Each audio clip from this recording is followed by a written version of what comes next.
নিরাপদে যাবে না? কি গো, কি হলো?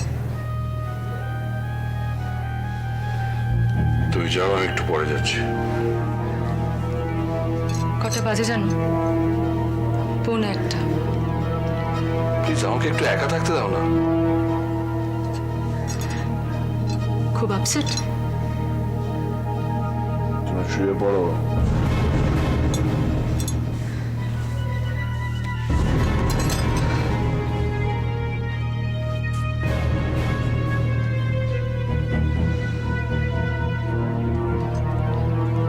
মাও এখনো ঘুমোননি। ঘরে গিয়ে দেখি জেগে শুয়ে আছে। ভাঙচুর নিয়ে খুব দুশ্চিন্তা করছে, কারোর সঙ্গে কথা বলছে না। এখন বুঝতে পারছো তো, একটা হাসপাতাল বানানো মাছ বা দই চিকেন বানানো নয়, এটা একটা সিরিয়াস বিজনেস। বারবার বারণ করেছিলাম, যা বোঝো না তাই নিয়ে কাজ করতে যেও না। প্যাটেল যেরকম করতে পারে এটা কিন্তু আমরা আগে আজ পেয়েছিলাম, আদিত্য পাইনি। চুপ করো, সবটাতে সর্দার। নিজে করবো, সবকিছু নিজে করব। এখন ঠেলা সামলাও, রাতে না ঘুমিয়ে দুশ্চিন্তা করো না। যত বাড়াবাড়ি। এইভাবে বলছো কেন? যে বয়সে যা, এত বছর পর হঠাৎ মার মনে হলো যে উনি হাসপাতাল চালাবেন। আস্তে আদিত্য, মা মা জেগে আছে, ঘুমোয়নি এখন। আমার টাকা নেওয়াটাই ভুল হয়ে গেছে। আসলে সে সময় এমন একটা সিচুয়েশন হলো, কেউ টাকা ইনভেস্ট করলো না। পুরোনো কথা ভেবে কি লাভ আদিত্য? আর তাছাড়া তুমি এরকম ভাবছো কেন যে তুমি মার কাছ থেকে টাকা নিয়েছো? মা তো নিজেই তোমাকে টাকা দিয়েছে। দেখবি দেখবি সব ঠিক হয়ে যাবে। ছেদো কথা বলো না তো, সব ঠিক হয়ে যাবে। কি ঠিক হয়ে যাবে? হ্যাঁ, আবার সবকিছু নতুন করে সাজাও। এতগুলো টাকার ধাক্কা। আমি কিন্তু বলেছিলাম আদিত্য, পুলিশ প্রোটেকশনের কথা। এক তারিখে পুলিশ প্রোটেকশন, এক কথা জ্ঞান জ্ঞান করে যাচ্ছে। হামলা হলো তো উদ্বোধনের আগের দিন। পুলিশ কি করতো? হ্যাঁ, আর কালকের জন্য তো সব অ্যারেঞ্জমেন্ট করাইছে। আলোচনা তো করতে পারত, কোনো সাজেশন তোরা দিতে পারত। কোনো কথাই শুনলে না, নিজে যেটা ভাবো সেটাই ঠিক। তুমি কি ভাবছো প্যাটেলের লোক পুলিশকে হাত করে রাখবে? প্রোটেকশনের নামে ওরা এসে হামলা করতো। নতুন হাসপাতালটার কি দশা করে গেছে। শঙ্কর কাকু তো বলেছেন। একটা কথা আমি শুনতে চাই না। শঙ্কর কাকু যা করার আমি করব। দয়া করে তোমাদের আর কিচ্ছু করতে হবে না, অনেক করেছো। ইনগরেশনের সমস্ত দায়িত্ব কিন্তু তোমার উপর ছিল আদিত্য।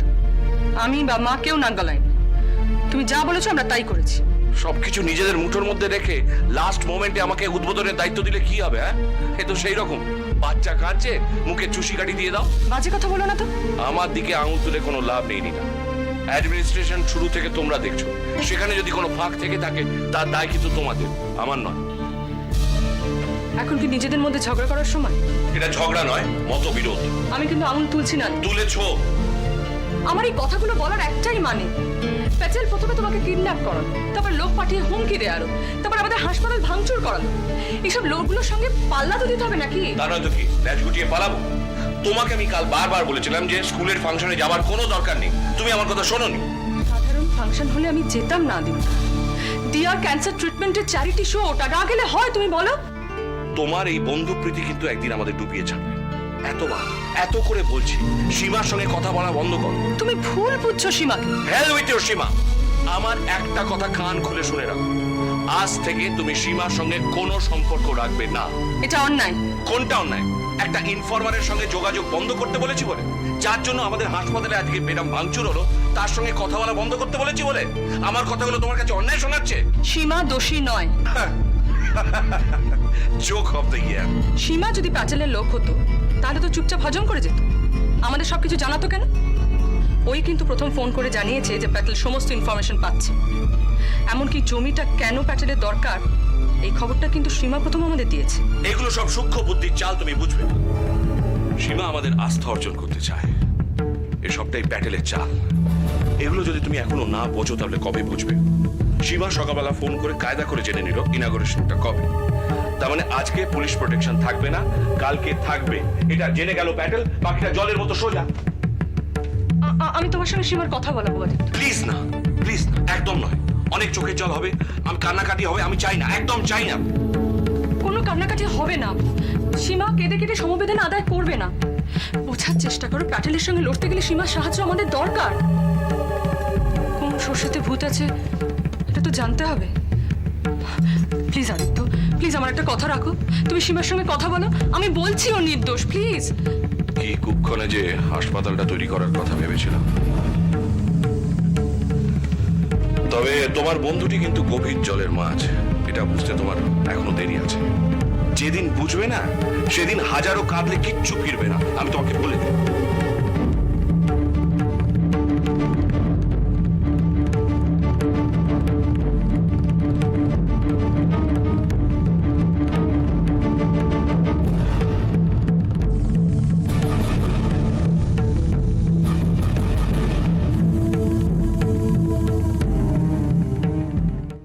আরে আয় আয় আয়, কি রে সকাল সকাল তুই?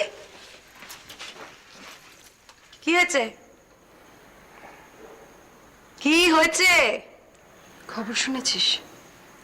না, কোন কি খবর বল?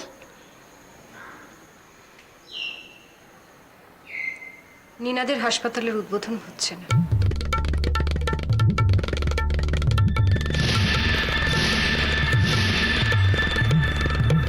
সে কি রে? কারা এসে হাসপাতাল ভাঙচুর করে দিয়ে চলে গেছে। তোকে কি বললো? নীনা সকালে ফোন করেছিল। তোকে আর আমি ফোন করিনি। তার মানে গৌরবের বাবাও এখনো খবরটা পায়নি। সাত সকালে বেরিয়ে গেছে হাসপাতালে ওই অর্ডারের সমস্ত জিনিসপত্র ডেলিভারি করতে। মালা, এই মালা,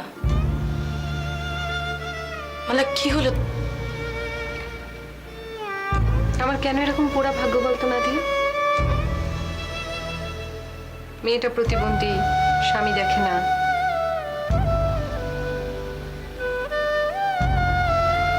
আমি কি অন্যায় করেছি?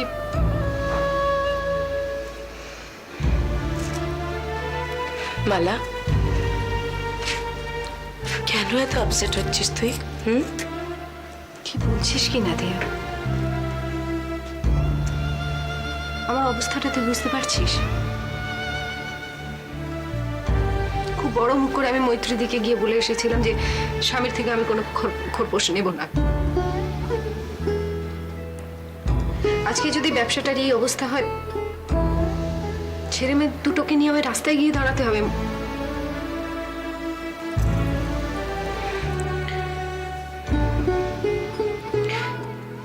মালা, আমার মনে হয় তুই বড্ড উল্টো পাল্টা ভাবছিস রে। প্রথম কথা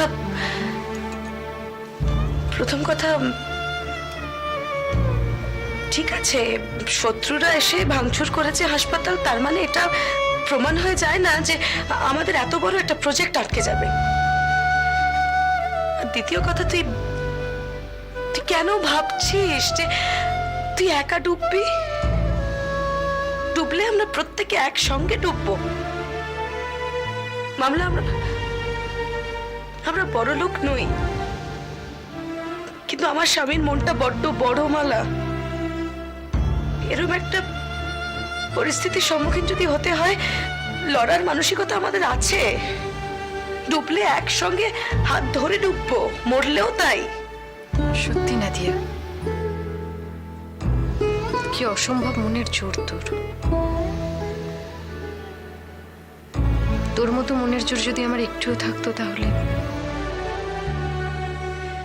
দেখ মালা, এই সমস্তটা আমি বিল্লুর কাছে শিখেছি। যে কোনো প্রতিকূল অবস্থায় হাসি ঠাট্টা ইয়ার্কি সব সময় এভাবে থাকে। ইনফ্যাক্ট তুই যদি ওকে কোনোদিন গৌরবের সঙ্গে দেখিস, তুই হাঁ হয়ে যাবি। তুই ভাবতে পারবি না কে বাবা কে ছেলে। সব থেকে বড় কথা, এটা খুব ইম্পর্টেন্ট জানিস, এরকম অবস্থায় ঠিক থাকা। শুধু দুটো দিন জানিস, বিয়ের পরে শুধু দুটো দিনই বড্ড কষ্ট পেয়েছিল। একদিন মায়ের মৃত্যুর সময়, আর একদিন অরিন্দম বাবু যখন বেকার।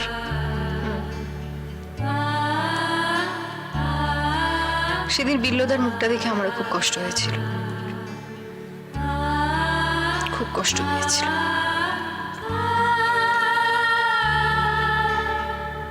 তোর মিসক্যারেজের জন্য বিল্লদা খুব কষ্ট পেয়েছে, তাই না? না রে, একদমই নয়। ও অত দুঃখ পায়নি, বরঞ্চ আমার ব্যাপারে অনেক বেশি ওয়ারিড ছিল। এবার অনেকটা হালকা লাগছে রে নাদিয়া।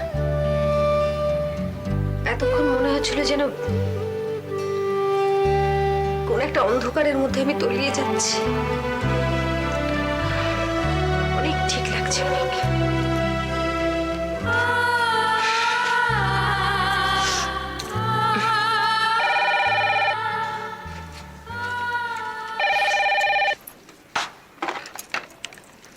হ্যালো, বলো। তাহলে চিন্তার কিছু নেই, বলো।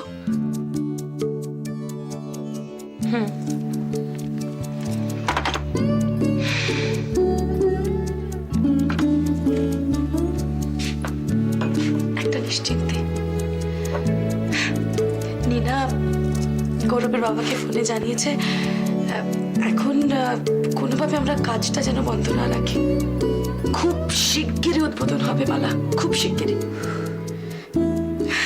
বৌমা, আমাদের বাড়িতে বউ হয়ে আসার পর এই বোধহয় তুমি প্রথম আমাদের ছেড়ে কিছুদিনের জন্য বাইরে যাচ্ছ, তাই না? হ্যাঁ বাবা, কিন্তু আপনি যদি বলেন আমি কিন্তু এখনো ক্যান্সেল করতে পারি। না না, তার দরকার নেই।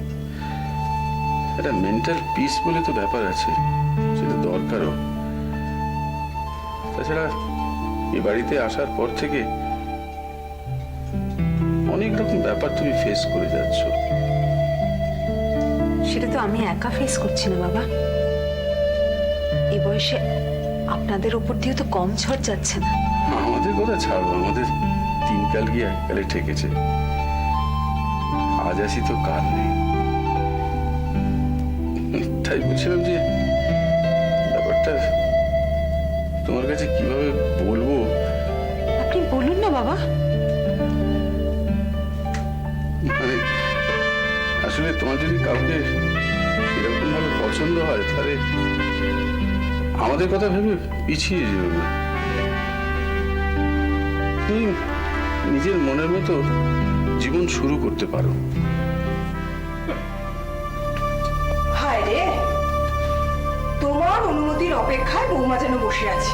সত্যি যদি হয়, আর সত্যি সত্যি যদি বৌমা নতুন করে জীবন শুরু করতে পারে, তাহলে আমার চেয়ে খুশি কেউ হবে না এই বাড়িতে। যদি সব যদি না নদীতে ফেলে দাও, বৌমা পন্ডিচেরি যাচ্ছে না।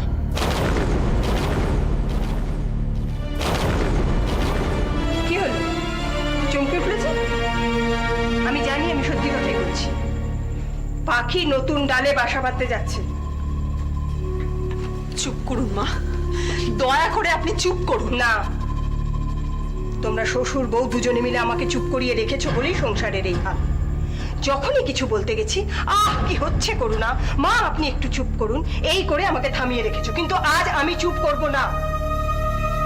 শোনো বৌমা, তোমাকে আমি স্পষ্ট বলছি, তুমি যদি সত্যি অন্য কোনো বাসা বাঁধতে চাও, তাহলে তোমার সমস্ত জিনিসপত্র নিয়ে তুমি এ বাড়ি ছেড়ে চলে যাবে, আর কোনোদিন এ বাড়ির চৌকাঠ তুমি মারাবে না। করুণা, করুণা, তুমি বোধহয় ভুলে যাচ্ছ যে এই বাড়ি তোমার নামে এখন আমি ট্রান্সফার করে দিইনি।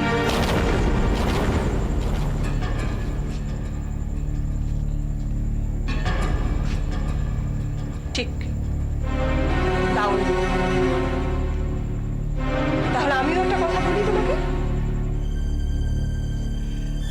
তোমার বৌমা যদি সত্যি কোনো কুকীর্তি করে এ বাড়িতে ঢোকে, তাহলে কিন্তু আমার পথ খোলা আছে।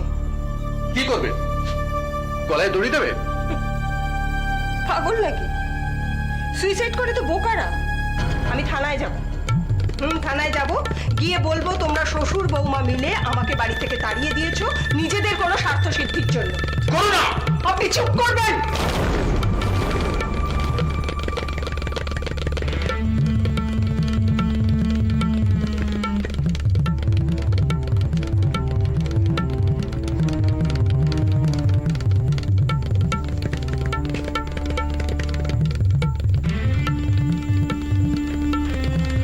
আমার অপঘাতে মরা মেয়ের শপথ করে বলছি, আমার মেয়ের মৃত্যুর প্রতিশোধ যতদিন না আমি নিচ্ছি,